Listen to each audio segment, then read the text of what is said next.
As y'all can see, it's already part 15. Man, we're getting a long ways right here in this truck already. But it is a lot to it. So basically, as y'all can see, I already put the hood on. Had to do some minor adjustments to the fenders and the front grille, and had to shim up some stuff. Put the body mounts on already.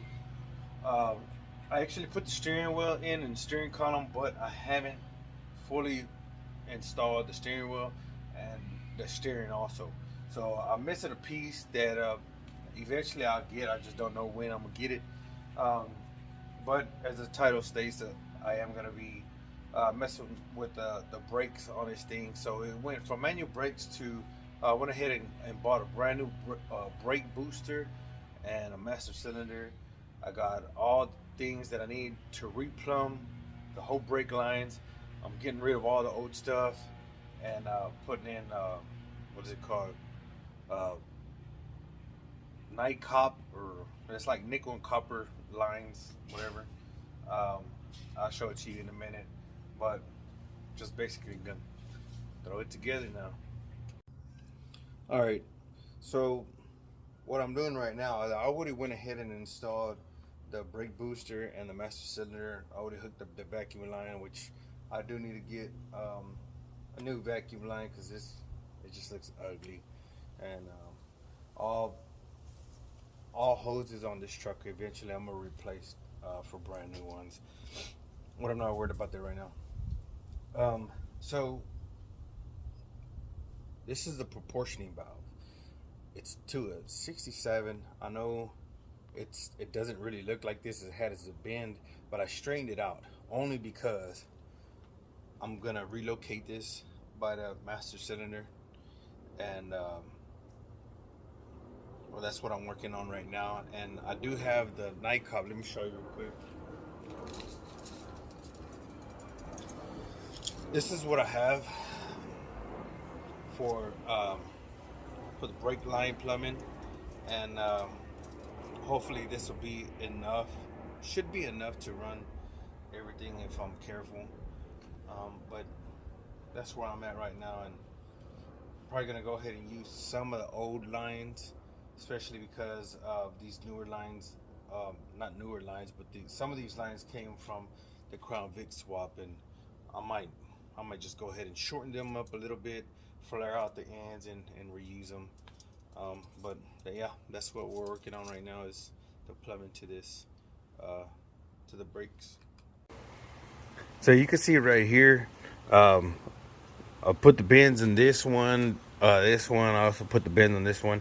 The one that's sitting over there, you see that standing up right here by my coffee mug. That one is actually gonna go for the back. So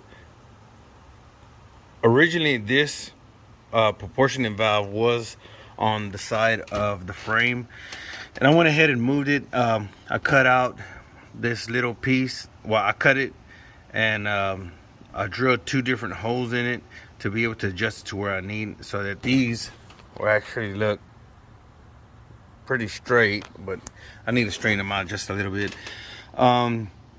So this line is going all the way down to the, can't really see it. This line is actually going down to the front driver's side. This bottom line, which I have a dummy piece on right now, this is the front passenger side, and the side that I'm working on right now that you see with the bands, this is the rear. So that's what I got going on right now, and let me finish that up. All right, y'all, here's what the truck looks like. I already went ahead and finished off all the plumbing. Like I said before, I had to make all these lines from scratch. I ordered the wrong, sorry for moving y'all around like that, but I ordered the wrong parts. I forgot what these are called, nipples, whatever. But I got the wrong parts, so I had to use all the old ones and made these lines. I still gotta hook this up. Of course, this could be one of the last things I do, especially with the ABS sensor and all that crap. I just want to turn this truck on already. So that's what it looks like, all plumbed up right now. I have the front done and the back. I mean, everything's already done. I just need to fill it up with brake fluid, and this engine needs a little bit of cleaning, huh?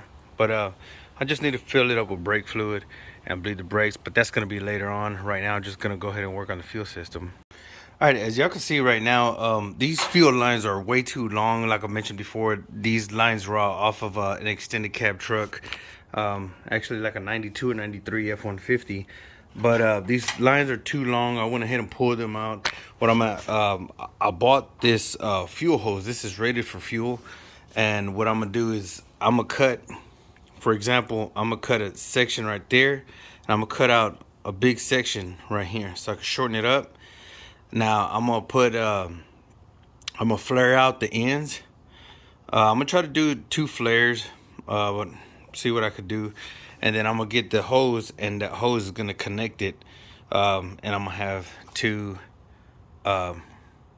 hose washers, hose clamps, I mean, to hold it together. So that's my plan just for right now. I mean, if it works pretty good, I'm just gonna keep it like that. There's no point in messing with it again. But if it doesn't work, I have any leaks or anything like that, of course I will redo this.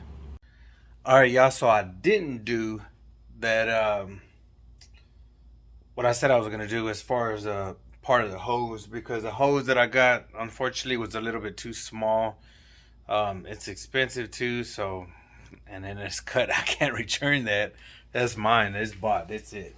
But what I went ahead and did is I think they're called AN fittings. They have the small crush, the copper crush washers inside, and I cut the fuel line exactly to where I needed it, and it's at a good spot. I used those fittings, man, there's mosquitoes. Used those fittings and made the lines that I needed.